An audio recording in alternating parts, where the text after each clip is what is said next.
چاہتے ہیں جیسے فلسطین میں غزہ کے اندر مسلمان پریشان ہیں، اگر آپ چاہتے ہیں کہ آپ کا بھی اس میں حصہ پڑ جائے، آپ اس کی اصلاح نہیں کر سکتے، اس کو ٹھیک نہیں کر سکتے، آپ اس کو جو ہے نا اس کی مدد نہیں کر سکتے، ایک دعا حضور صلی اللہ علیہ وسلم نے ہمیں بتائی ہے، انسان کے اندر اللہ ایک خامی چھوڑتا ہے نا تو اللہ اس کے بدلے میں اس کو 10 خوبیوں سے بھی نوازتا ہے۔ تو نبینے کے اندر حص جو ہوتے ہیں نا، سونگنے کی، سننے کی، چھونے کی، یہ حص عام بندے سے 10 گنا زیادہ بڑھ جاتا ہے۔ پہلی جنریشنیں بھی جتنی تھی نا، وہ بھی پہلے دن سے اللہ والے نہیں بنے تھی، پہلے دن سے فرمانبردار نہیں تھی، ان سے بھی 1000 خامیاں، کمیاں، کوتاہیاں ہوئی۔ جب انسان کی 40 سال کی عمر ہوتی ہے نا، اس کے بعد اللہ اس کے اوپر زیادہ پریشانیاں، تکلیفیں، دکھ، درد، رنج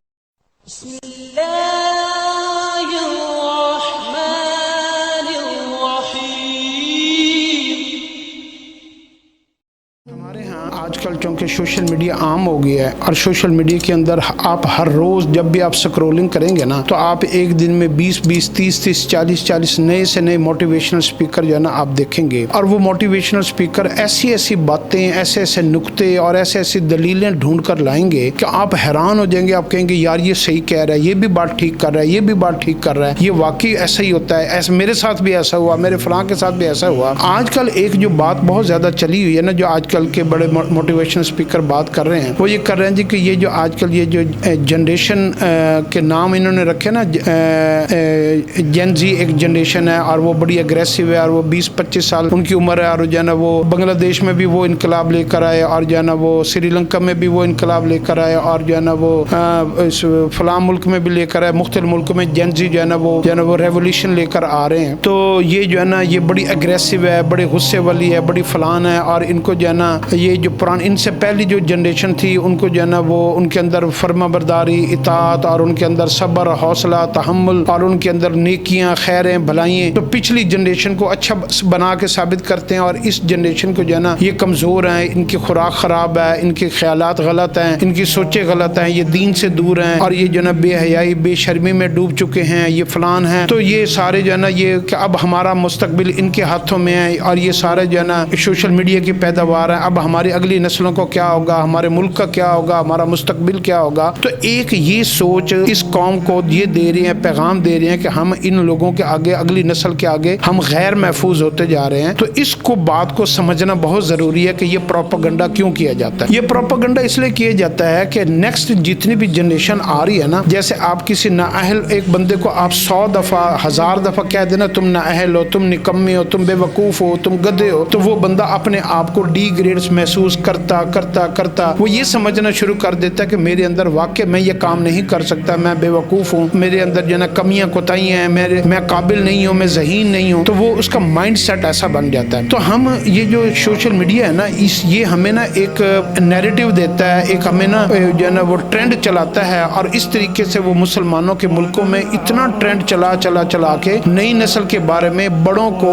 جو ہے نا وہ گمراہ کر دیتا ہے کہ بڑے جو ہے نا ان کے اوپر اعتبار کرنا چھوڑ دیں، ان سے بات کرنا چھوڑ دیں، ان کے ساتھ اپنے جو ہے نا وہ بزنس کو ڈسکس کرنا چھوڑ دیں، اور ان کے اوپر نہ ڈیپینڈ کریں، ان کے اوپر ٹرسٹ نہ کریں، ان کو ایسا نہ کریں۔ حالانکہ اگر سچی بات اگر ہم اٹھائیں نا، اس جنریشن سے پہلے ہم لوگ جو تھے، آباء و اجداد تھے، تو ان کو بھی ان کے پاس تو یہ چیزیں تھی نہیں، سوشل میڈیا تھا ہی نہیں۔ تو اگر ان کے پاس سوشل میڈیا ہوتا تو ہو سکتا وہ بھی جو ہے نا کہیں نہ کہیں وہ نسل بھی کہیں نہ کہیں غلطیاں، کمی کوتاہیاں کرتی، ان کے اندر بھی صبر ختم ہو جاتا، حوصلہ صبر ختم ہو جاتا۔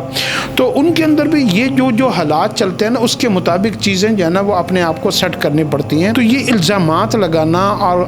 اگلے کو ڈی گریڈ کرنا، ایک تو اس فوبیا سے نکلیں، اس ٹرینڈ سے نکلیں، دوسروں کے اندر کمی کوتاہیاں نکالنا، اس کو کمزور سمجھ رہے، یہ بالکل چھوڑ دیں۔ اگر اللہ رب العزت کا ایک نظام ہے کہ اگر انسان کے اندر اللہ ایک خامی چھوڑتا ہے نا، تو اللہ اس کے بدلے میں اس کو 10 خوبیوں سے بھی نوازتا ہے۔ مثال کے طور پر آپ نے کبھی اندھا دیکھا ہوگا نا، جو آنکھوں سے جو ہے نا نابینا ہوتا ہے، تو نابینے کے اندر حص جو ہوتے ہیں نا، سونگنے کی، سننے کی، چھونے کی، یہ حص عام بندے سے 10 گنا زیادہ بڑھ جاتی ہے۔ ایک بندہ گونگا ہوتا ہے نا، بول نہیں سکتا، گونگے آدمی کی جو ہے نا جو آنکھوں کی حرکات ہوتی ہیں، اس کی جو ہے نا وہ جسم کی جو ایکٹیونیس ہوتی ہے نا، وہ عام آدمی سے 10 گنا بڑھ جاتی ہے۔ تو جو گونگا ہوتا ہے وہ عام طور پر بہرا بھی ہوتا ہے۔ تو یہ جو ہے نا یہ جس بندے میں جو خامی ہوگی نا، اس کے اندر اس کے بدلے میں اللہ نے کچھ خوبیاں رکھی ہوئی ہوں گی۔ تو یہ ہم نا اپنی جنریشن کے بارے میں ایک تو ان کو ڈی گریڈ نہ کریں. ان کو جیسا بھی حالات آپ چونکہ وقت بدل گیا ہے, آپ ان کو پازیٹیو بات بتاتے رہیں.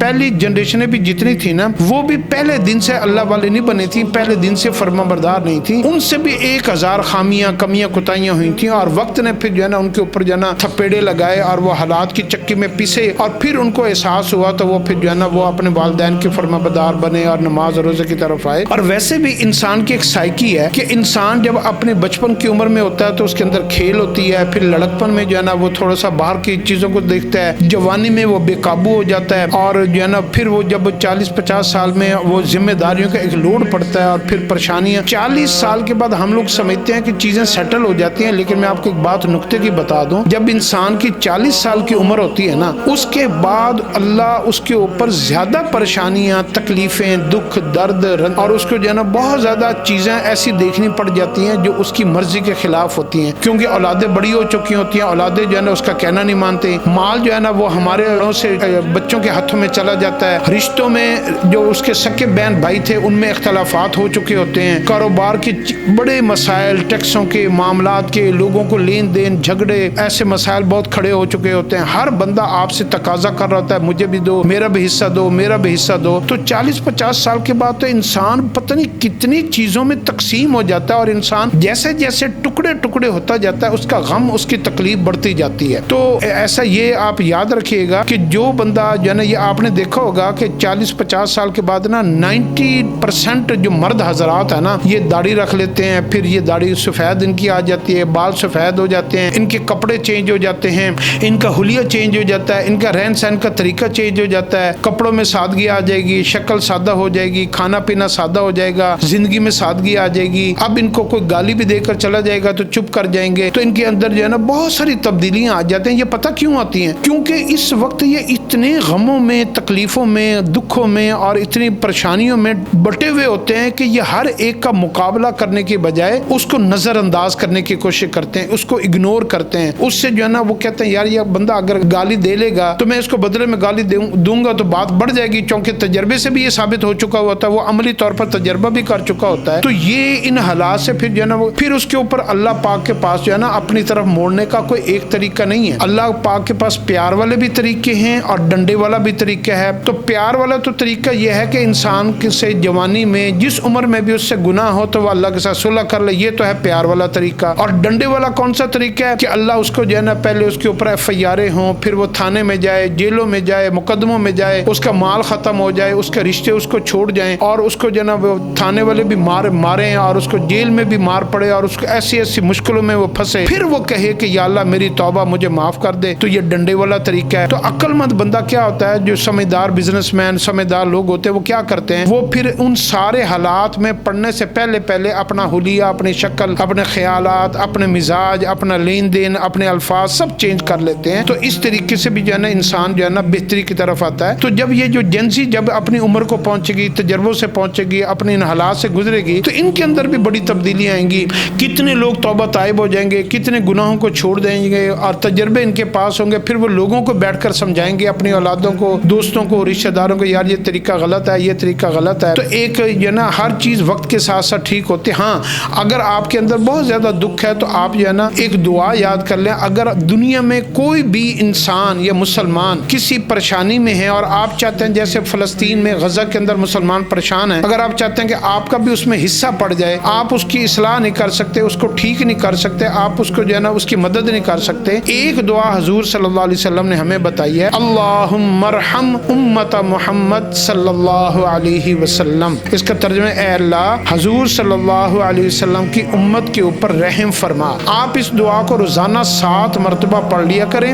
اس دعا کا فائدہ یہ ہوگا کہ قیامت والے دن آپ سے نہیں پوچھا جائے گا کہ فلاں مسلمان کے اوپر تکلیف تھی, تم نے اس کی مدد کیوں نہیں کی. تم اس کے لیے کیا کرو, دعا کر دو, دعا کر کے اس کی مدد میں شامل ہو جاؤ, تاکہ جتنے ہم کر سکتے ہیں اتنا ہم کر لیں. تو اس دعا کا ایک اور بھی فائدہ ہوگا, حدیث کے اندر آتا ہے جو بھی مسلمان میری امت کے لیے اس دعا کو ایک دن میں 7 مرتبہ پڑھے گا, اللہ اس بندے کو اس وقت تک موت نہیں دیں گے جب تک اس کو اپنا دوست نہ بنا لے. تو ایک فائدہ یہ بھی ہو جائے گا کہ آپ اللہ کے قریب ہو جائیں گے. تو اس لیے یہ جو الزامات کا زمانہ ہے نا, فلاں ایسے فلاں ایسے, اب نا یہ ایک ٹرینڈ انہوں نے چلایا کہ ہم نا اپنے ملک کے اندر بڑوں کو بھی الزامات دینا شروع کر دیں, چھوٹوں کو بھی الزامات دینا شروع کر دیں, بوڑھوں کو بھی الزامات دینا شروع کر دیں, پروفیسروں کو, ڈاکٹروں کو, انجینئر کو اور سمجھداروں کو اور اداروں کو, فوج کو اور محکموں کو, ہر ایک کے اوپر الزامات الزامات الزامات, اور اصلاح کرنے والا کوئی ہو بھی نہ, تو اگر ہم سب کو الزامات دینا شروع کر دیں گے تو آپ مجھے یہ بتائیں پھر اصلاح ہماری کیسے ہوگی؟ کبھی بھی آج تک الزام دینے سے بندے کی اصلاح نہیں ہوتی. جب ہم کسی کو الزام دیتے ہیں نا تو آپ پتہ کیا وہ بندہ کیا کرتا ہے آگے سے؟ ایک تو ہمارا مخالف بن جاتا ہے, دوسرا وہ اپنے اس الزام سے بچنے کے طریقے ڈھونڈنا شروع کر دیتا ہے, وہ اپنی اصلاح نہیں کرتا. یاد رکھیے گا, اصلاح کب ہوتی ہے؟ جب آپ اس کے عیب کے اوپر پردہ ڈالیں, جب آپ اس کی غلطی کو جو ہے نا اگنور کریں, آپ اس کی خوبیاں اس کو یاد دلائیں, اس کی نیکیاں اس کو یاد دلائیں, اس کے خاندان کی اچھائیاں اس کو یاد کروائیں, اور اس کے جو ہے نا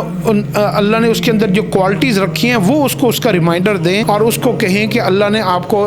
باحیثیت بنایا, اللہ نے آپ کو یہ طاقت دی ہے, یہ اللہ نے مال دیا ہے, آپ یہ بھی کر سکتے ہیں, یہ بھی کر سکتے ہیں, یہ بھی. تو پھر آپ اس کی سوچ کا رخ موڑ دیں, ڈائریکشن چینج کر دیں گے نا. تو ایک گاڑی جا رہی ہے, اگر آپ نے